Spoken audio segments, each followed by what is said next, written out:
जय श्री कृष्ण दोस्तों, मेरा नाम निकिता है। मैं ब्लेसिंग्स टीम उड़ीसा से हूँ। हमने पितामह ब्रह्म ऋषि पत्री जी द्वारा लिखित श्री कृष्ण अमृत श्रीमद् भगवत गीता विज्ञान सार के कुछ श्लोकों के अर्थ को समझा था।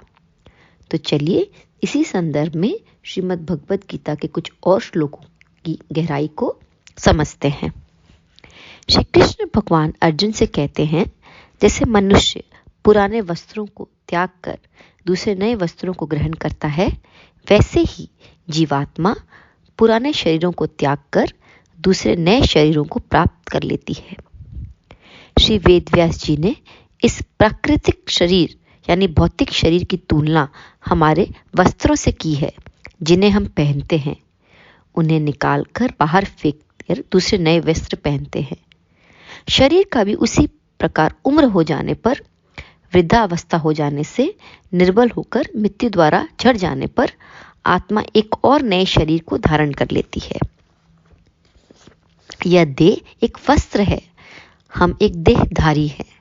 मृत्यु अर्थात पुराने हो गए इस प्राकृतिक यानी भौतिक शरीर को छोड़ देना, नए तेजोमय आत्मा के साथ विहार करना, तत्पश्चात एक और उपयुक्त भौतिक शरीर से नया जन्म लेना। इस भौतिक यानी प्राकृतिक शरीर के तत्व को सब जानते हैं, परंतु सूक्ष्म शरीर के तत्व को कोई नहीं जानता। आत्म पदार्थ यानी सोल सब्सटेंस जिसे हम कहते हैं कि तत्व को केवल योगी ही जानते हैं। देह में होने पर आत्म पदार्थ को देही कहते हैं। देह से बाहर आने पर विदेही कहते हैं। मन से जुड़े होने पर, संकल्प विकल्पों से जुड़े रहने पर, मैं मेरा के तत्वों से उलझे रहने पर, अच्छाइयों बुराइयों से जुड़े रहने पर इस आत्मा को जीवात्मा कहते हैं। उस जीवात्मा में जब अच्छे बुरे की भावना नष्ट होगी, जब तुम मैं की भावना जाएगी, जब अहंकार का नाश होगा, तब उस प्रकार की आत्मा को विमुक्ता आत्मा यानी स्वतंत्र आत्मा कहेंगे। प्रत्येक जीवात्मा को भी जन्म पराक्रम में विमुक्त आत्मा होना ही है। जो निश्चिंत विमुक्त आत्मा सबको स्वतंत्र स्थिति में ले जाने का निश्चय कर ले, वे विमुक्त आत्माएं अब परमात्मा के रूप में उद्धारित होंगे। अर्जुन को जीवात्मा, श्री कृष्ण जी को, श्री वेदव्यास जी को परमात्माएं कहते हैं। परमात्मा अर्थात जो श्रेष्ठ और उत्तम जीवात्मा है। एक निश्चित जीवात्मा अपने पहले के जन्मों में एक निश्चित भोली भाली आत्मा की भांति होती है। दुष्ट संगतियों, दुष्ट प्रभावों के कारण दुष्ट आत्मा में परिवर्तित हो जाती है। सज्जन की संगति कारण परोपकार जैसे सेवा भाव से शुभात्मा में परिवर्तित होती है। दूसरों का मंगल चाहने पर ध्यान साधना द्वारा आध्यात्मिक विकास प्राप्त करते करते अंत में विमुक्त आत्मा के रूप में प्रकाशित होती है। अब विमुक्त आत्मा लोक कल्याण के लिए परमात्मा हो जाती है। परमात्मा के रूप में परिणत न होने पर उस जीवात्मा को पूर्ण विकास प्राप्त नहीं हो सकता। पूर्ण विकास तक हम बार बार जन्म लेते ही रहेंगे।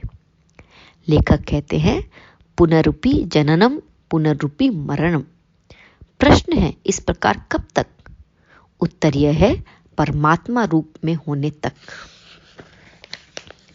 श्री कृष्ण भगवान अर्जुन से कह रहे हैं, इस आत्मा को शस्त्र काट नहीं सकते, आग जला नहीं सकती, जल भिगा नहीं सकता, वायु सुखा भी नहीं सकती। इस कथन का अर्थ ध्यान के दृष्टिकोण से समझते हैं।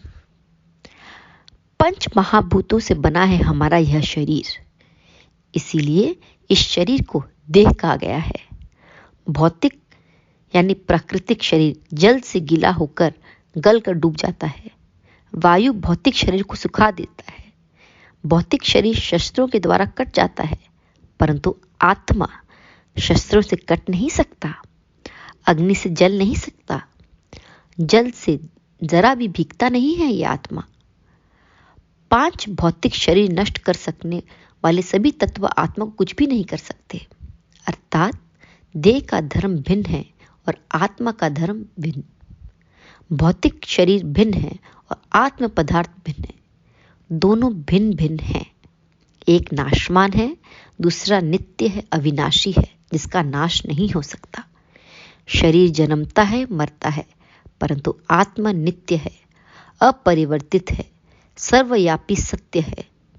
इन सब की जानकारी प्राप्त करना है तो ध्यान करना होगा। प्रतिदिन ध्यान अभ्यास करना होगा। प्रतिदिन प्रातः, मध्या, शाम, रात कभी भी अपने दोनों नेत्रों को बंद करना चाहिए। श्वास पर ध्यान रखना चाहिए। मन के विचार को रोकने का अभ्यास करना चाहिए। तभी हमें ज्ञात होगा कि हम शरीर नहीं बल्कि आत्म पदार्थ हैं। श्री कृष्ण ने अर्जुन से कहा, जन्म लिए हुए को मृत्यु निश्चित है, अटल है। मृत्यु को प्राप्त हुए का जन्म लेना भी निश्चित है। किसी प्रकार से भी इस टाला नहीं जा सकता। इस विषय में तुम शोक करने योग्य नहीं हो। लेखक हमारे ब्रह्म ऋषि पत्री जी इस कथन को ऐसे समझाते हैं। सबसे आश्चर्यजनक विषय क्या है? यक्ष ने अपने यक्ष प्रश्नों में युधिष्ठिर से ऐसा प्रश्न किया था, तो उनका जवाब था, आसपास सबको मरते हुए देखकर भी मैं नहीं मरूंगा, ऐसा मनुष्य सोचता है। यही सबसे आश्चर्यजनक विषय है।